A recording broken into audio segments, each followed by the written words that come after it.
new vlog! So for today's video mga kagensi, di amis gawas kay mag-flag ceremony ko no. Unjag inding mga kagensi ning ambak na ko diarang third floor kay nga naman giinitan ang mga tao kay perti kadugay ag ilang flag ceremony di ana hinuos third floor ng ambak. Oy, nangambang sa imong mata.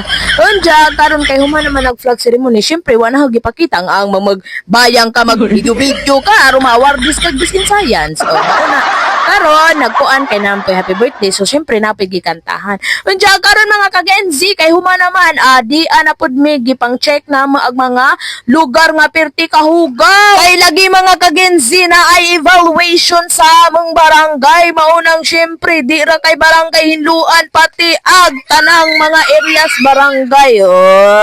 Di ba mo nang agakuhala perti nagpa-video pa kung panilig kay arong ingnon nga ning tabang.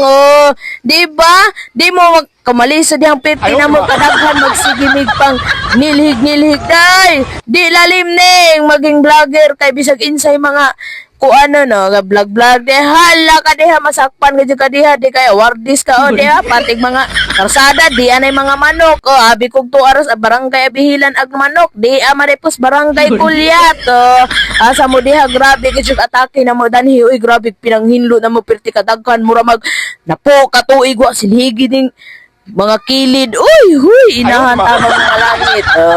Syempre, hinuan ni nato kay grabe ka jud di madalim. Mauna ka na karon nagpicture nami. Kay nga naman, huma naman. Di ba? Di ka malipong dinas grabe namong pagpanili. Bisyo sa puko kadyo kay magdudapog kog electric pan kamulong panili ka ra kauit ka init. Uy, bisag landong-landong na mas pananaw ninyo pero grabe kay init ka jud marang sidlak ng imong mata. Unja ka na human na diha kay picture na para mailhan og kinsa tuy nanabang. Kay nga naman, tagana na mo.